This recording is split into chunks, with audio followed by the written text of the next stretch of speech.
Desde la punta más sobresaliente del Ecuador, formamos profesionales para todo el país. Los programas de maestría de la Universidad Estatal Península de Santa Elena UPCE están disponibles para ti estés donde estés. Maestrías de calidad, docentes de primer nivel y modalidades que se adaptan a tu ritmo de vida. Ingresa a www.upce.edu.es/posgrado. Síguenos como @posgradoupce. Posgrado UPCE, crece sin límites. Gonzalo Zurita es un nombre conocido en lo que es el periodismo de opinión. Hoy hemos tenido el gusto de que nos acompañe en vivo en este set de Cascabel Entrevistas y vamos a tocar de todo un poco como lo hacemos los periodistas de opinión. Gracias, Gonzalo, por haber venido. Bienvenido. Alberto, muchas gracias. Gonzalo, ¿qué te impulsó a escribir en opinión? Hace algunos años estuve en una universidad guayaquileña y fui invitado a escribir. Fue Alfredo Negrete quien me invitó. Y tenía un par de requisitos, pero el fundamental de ellos era de que tenía que tener 1535 caracteres. Entonces, cuando dejé la universidad, decidí que comenzaría a escribir y en esta oportunidad lo único que iba a seguir como directriz eran los 1535 caracteres, pero diría lo que tenía que decir. Tú escribes, básicamente leemos tus artículos en desdemitrinchera.com. Este es un diario de opinión digital, del cual hace algunos años yo formé parte. ¿Cómo te sientes en expresar opinión en el mundo digital y no en el mundo del periódico escrito con olor a tinta y sabor a papel? Son los nuevos tiempos y es parte de un desafío. La única restricción que tengo, y creo que vale mucho, es que no puedo insultar a nadie. Está bien, debe ser así. Debe ser así. Lo único que intento hacer, y esa es una rigurosidad propia mía, es que debo intentar ser objetivo en lo posible, porque tengo una opinión. Y es lo que yo manifiesto. Y no es que intente convencer a nadie de aquello, pero intento exponer aquellos valores y sentidos y políticas en esa manera, de esa forma. Hay un hecho incuestionable de las personas que escribimos. Siempre tenemos un norte, bien sea político, religioso, social, económico, etcétera. Hay algunos que tienen 2 y 3. Hay otros que simple y llanamente son librepensadores y escriben al igual que un pájaro que se sienta en tu ventana. ¿Cuál es tu norte? Yo viví 30 años fuera del país. Amo inmensamente a nuestra patria y me duele por lo que está pasando. En alguna oportunidad escribí que dentro de la historia republicana del país no existió un mayor momento de penumbra que el 41. Porque el país, habiendo sido invadido, sin haberse podido proteger, y que otras naciones pudiesen decidir el futuro del país, eso era muy grave. Creo que todos los desafíos a los que hoy nos enfrentamos no se compara con aquello. ¿Tú crees que realmente ese momento de guerra con un país llamado hermano haya sido peor que, por ejemplo, la arremetida contra Quito en el año 19, en el 22, o peor que el enfrentamiento entre soldados hermanos de los años 74, 75, o peor que, no sé, momentos lúgubres que ha tenido el Ecuador, como por ejemplo la rebelión que hubo en Guayaquil allá por el año 58, 59, y que lamentablemente tuvo que salir la fuerza pública y matar al que estaba en la calle. Pero esos son temas, Alberto, que nosotros los ecuatorianos tenemos y debemos resolver. Nadie lo hará por nosotros. Son temas intrínsecos de los ecuatorianos y hasta ahora no los hemos resuelto. Están pendientes, pero el tiempo es cada vez más escaso, más apremiante. Las necesidades son muy grandes. En este momento tenemos una particularidad de vida. Si bien es cierto, en el año 2008 muchos soñaron en que se brincaba a un nuevo país, mucha gente, incluso situada ideológicamente hacia la derecha, hacia el centro, se embarcó en el mismo carro de la revolución sin sangre, y apoyaron la creación de una nueva constitución en la que se plasmarían los derechos singulares del pueblo que vota y que muchas veces no recibe retribución por parte de los gobiernos. El desencanto que apareció a lo largo de los años, del 2008, 10, 15, 18, 20, ha llevado a que al momento, en el 2025, nos enfrentemos a la opción de hacer una nueva constitución, la 21 o 22, ya perdí la cuenta. ¿Tú crees que por ahí podrían empezar las soluciones a esos intríngulis de los que hablas? Lo que sucede en parte es que los ecuatorianos quieren facilidades y quieren que las respuestas sean inmediatas. Y más que eso, que los resultados se den inmediatamente. Y sabemos que eso no es posible. Una democracia se construye a lo largo del tiempo. La institucionalidad no solamente que tiene que nacer, pero se debe construir a lo largo del tiempo.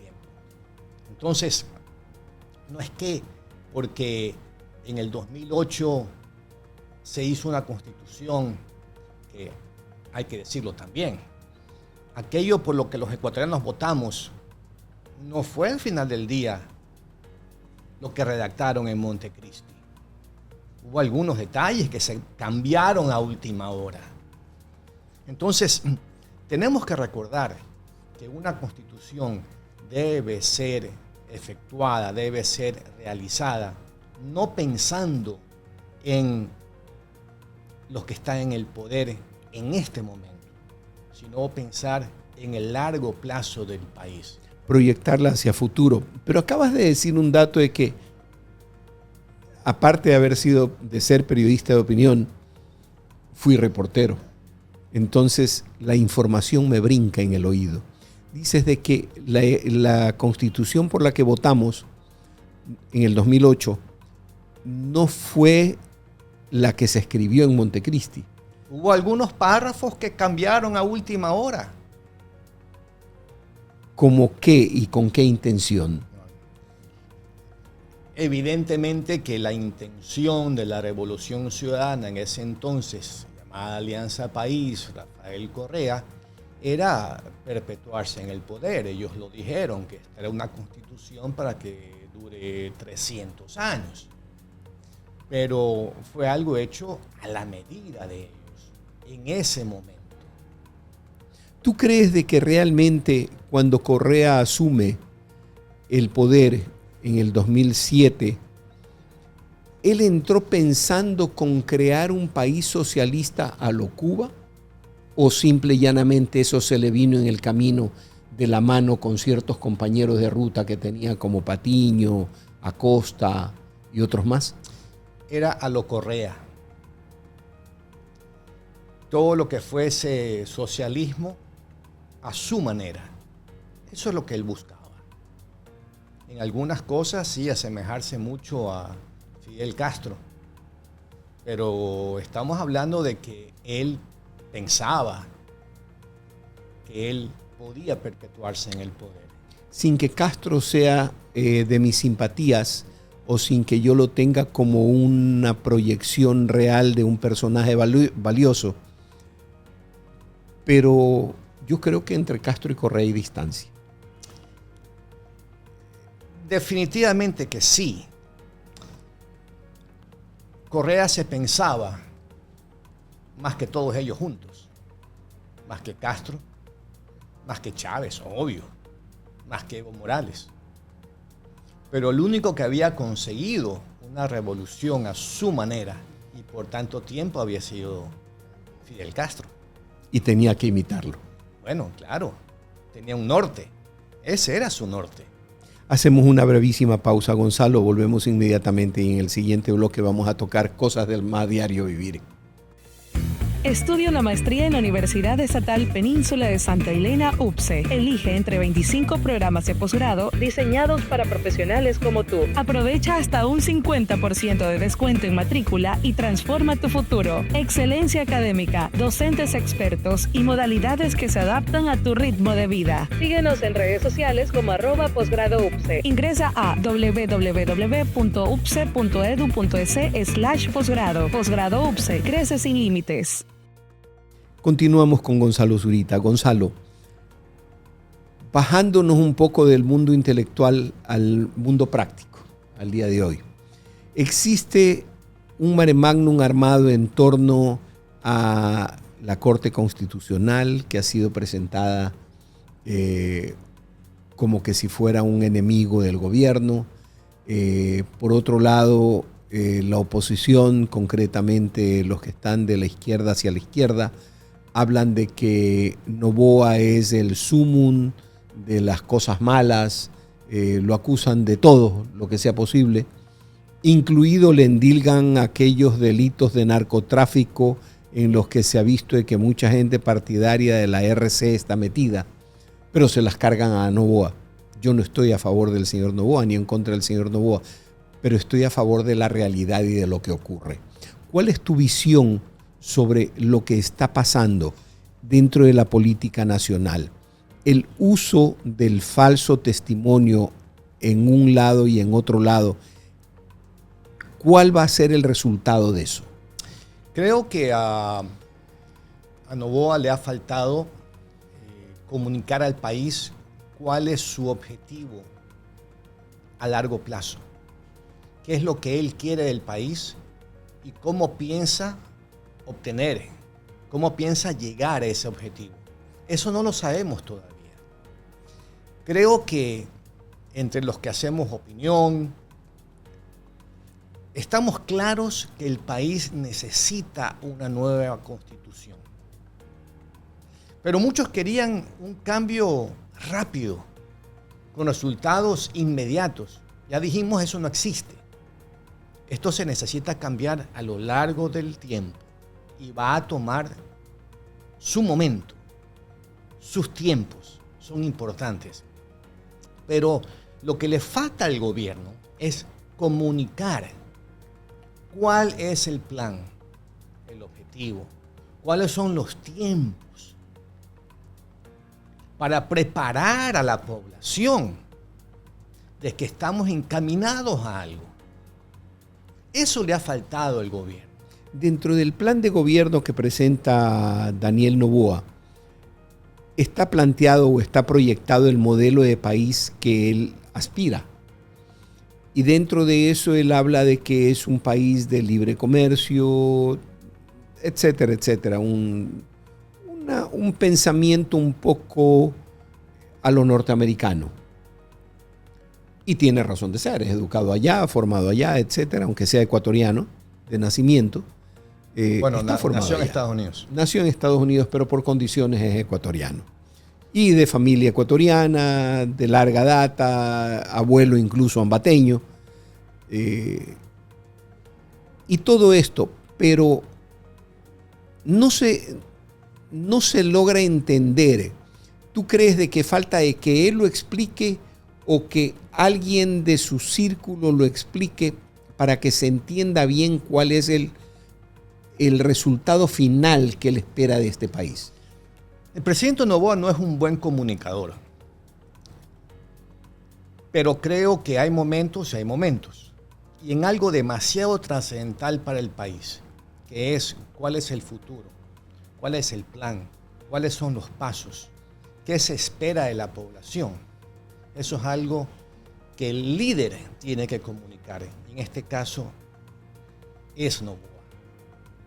Parte de lo que sucede en este gobierno es que después de Noboa, y con el respeto a muchos miembros del gabinete No hay otros. No hay otros comunicadores. No hay nadie que sirva como una especie de primer ministro y que esté en el día a día de las cosas, pudiendo sacar a lucir lo mejor del gobierno. ¿Tú no crees de que, por ejemplo, ahí brillaba en un momento dado el ministro Luque? Por ahí brillaba el que fue ministro de gobierno, que ahora está, lo satanizan diciendo que quiere ser fiscal general de la nación, de la Gasca. Pero Alberto, pero solamente por momentos y momentos fugaces. Nosotros necesitamos equipo. El país necesita ser comandado por su líder, obviamente, y con un equipo que esté ahí permanentemente y que permanentemente estén comunicando. ¿Tú crees de que la proyección de Noboa en este momento de plantear una nueva constitución para el país es el momento adecuado? ¿Se va a lograr? Yo creo que sí. Creo que pudo haberlo hecho mucho antes. Y nuevamente, si él nos hubiera comunicado cuál era el plan, cuál era el objetivo, cuáles eran los pasos, los tiempos, desde un primer comienzo, entonces hubiera sido menos complicado. Para muchos resulta que lo que acaba de hacer Noboa de la convocatoria de la Asamblea Constituyente, luego de las continuas negativas, vueltas, etcétera, sobre los planteamientos de reforma, fue un resultado final, fue un resultado desesperado, algo así como lo que hizo Lasso cuando disolvió la Asamblea. No había más. Lasso tuvo su momento. Luego del programa de vacunación, cuando estaba en alza su popularidad. Llegó a casi un 80%. Ahí debió haber convocado a consulta. La consulta no es otra cosa que preguntarle al pueblo sobre cosas trascendentales de largo plazo que no pueden ser alcanzadas en ese corto plazo, ya sea porque su envergadura es tan larga o porque el nivel de liderazgo que se necesita es de mucha mayor amplitud. ¿Tú crees de que tal cual se están presentando las cosas a este momento, que la Corte Constitucional ha dicho de que está correcta la vía tomada, esto es el referéndum, para aprobar la nueva, para aprobar el llamado a Asamblea Constituyente? Bueno, primero aprueba una consulta. Sí. Y una vez que la población se manifieste sobre sí o no de una constituyente para redactar, no de plenos poderes, pero para redactar una nueva constitución, entonces debe ir esa nueva constitución a un referéndum, claro, donde la población finalmente vota si la aprueba o no. Tenemos 3 elecciones por delante, aunque todavía no está aprobado de que realmente se pueda llamar a consulta, porque solamente a la consulta popular sobre la nueva constitución, porque solamente han aprobado la vía. Es a correcto. Este momento, hoy día lunes 22 de septiembre, solo han aprobado la vía. Están ahorita analizando el fondo constitucional.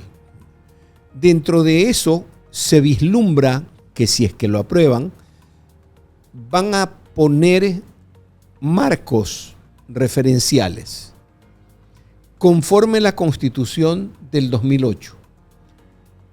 Estamos hablando de que se van a poner marcos referenciales del poder constitucional constituido sobre el poder constitucional constituyente. Entonces, ¿eso es dable dentro del imaginario político? Mira, lo he escrito, lo que sucedió en Singapur. Su líder en su momento, Lee Kuan Yew, comunicó cuál era el objetivo a largo plazo. Les tomó 50 años.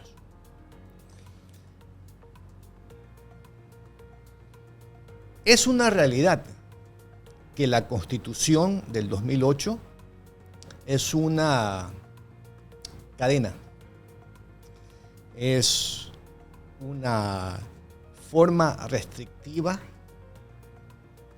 del mayor conocimiento y actuación política que pueda existir. Existen limitaciones, y hay muchos limitantes. Y es una realidad que el país no podrá desarrollarse con la Constitución del 2008, donde habla de las garantías y de que todos los recursos naturales son derecho estatal. Claro, todo esto vamos a analizarlo en el siguiente bloque. Esto es, ¿cómo debería ser la Asamblea Constituyente si es que la termina aprobando la Corte Constitucional? ¿Y cuál debería ser el contenido de la nueva Constitución? Volvemos inmediatamente. Desde la punta más sobresaliente del Ecuador, formamos profesionales para todo el país. Los programas de maestría de la Universidad Estatal Península de Santa Elena UPCE están disponibles para ti estés donde estés. Maestrías de calidad, docentes de primer nivel y modalidades que se adaptan a tu ritmo de vida. Ingresa a www.upce.edu.es/posgrado. Síguenos como @posgradoupce. Posgrado UPCE, crece sin límites. Habíamos anunciado en el bloque anterior que íbamos a revisar cuál debería ser la estructura que debería de tener la Asamblea Constituyente si es que la aprueba la Corte Constitucional y cuál debería de ser la estructura de la nueva Constitución en el mismo caso, en el supuesto consentido de que sí lo apruebe la Corte Constitucional. Primero veamos qué contenido debería de tener la Constitución para no perder la idea el hilo de la idea que veníamos desarrollando. Debemos de recordar que la Constitución debe ser un compendio de ideas, de mandatos, ¿no? Pero no significa per se que deben ser la respuesta para todos los problemas del país. Yo creo que una Constitución como la del 2008, con 450 y pico de artículos, son demasiados. La Constitución debe enmarcarse en ciertas disposiciones generales. Esa es la parte importante. Yo espero que de todos los partidos políticos que sean llamados y estén dispuestos a participar, que pongan a sus mejores exponentes como candidatos para ir a esa constituyente y que se pueda hacer un gran debate. Más allá de que sea político, porque al final del día existe un componente político.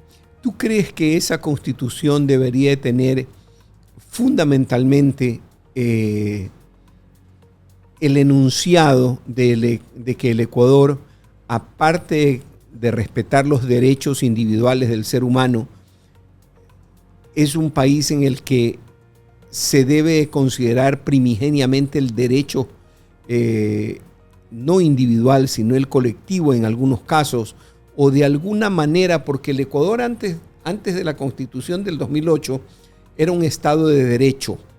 A partir del 2008 se convierte en un Estado de derechos, en donde se privilegian los derechos individuales sobre los derechos colectivos y los derechos del Estado. Y no hablamos de derechos colectivos como los derechos de las nacionalidades, de los pueblos o de ciertas agrupaciones, sino el derecho colectivo general. ¿Deberíamos empezar por ahí? ¿Por dónde debemos de ir? Yo creo en el individuo. Creo que nos hemos olvidado del individuo. Pese a que la Constitución establece los derechos individuales de norma primigenia. Sí, pero el problema está, y es por eso que estamos conversando de una nueva constituyente y una nueva constitución, porque esta del 2008 se queda corta. Tiene muchos derechos, entre comillas, para el Estado. El Estado es dueño de todo, dueño de los recursos naturales, y solo el Estado los puede manejar. Pero sabemos que el Estado es un muy mal administrador.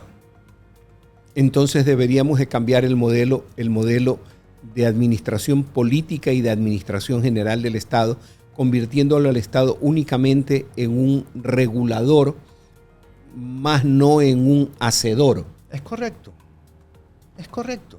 ¿Qué piensas del asunto, por ejemplo, de los derechos de la naturaleza, que basados en ellos hemos tenido una consulta del Yasuní que nos deja afuera el consumo de 30.000 millones de dólares en 10 años, 15 años? Lo del Yasuní es inejecutable. Desde su planteamiento lingüístico.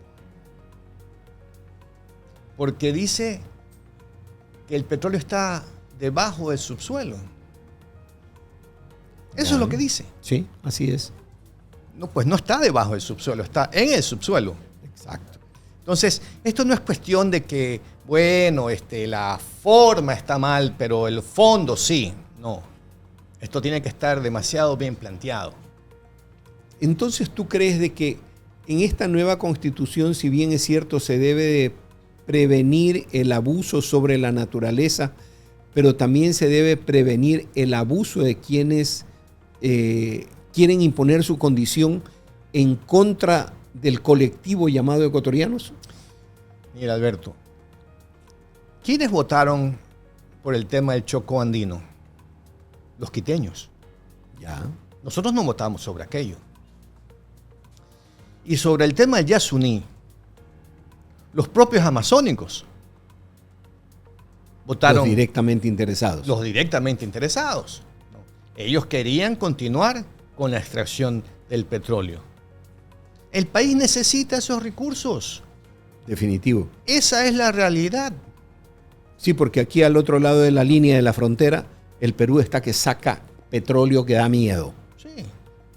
Sí. Y nosotros, en cambio, paralizados. Entonces, yo pienso que, sin llegar a temas de extractivismo, cosas por el estilo, el Ecuador necesita extraer sus recursos naturales de una manera ecológica, ambiental, sin causar estragos a sus fuentes de agua. Obvio. Eso Claro, es elemental. sí. Entonces, en la Constitución que debemos de tener, básicamente, dame así al vuelo 3, 4 elementos que tú cambiarías o que tú solicitarías a tus representantes en la asamblea por los que tú votes, que los cambien y los pongan de otra forma. Mira, lo que dijimos, el Estado debe regular ciertas acciones, pero no debe estar administrándolas.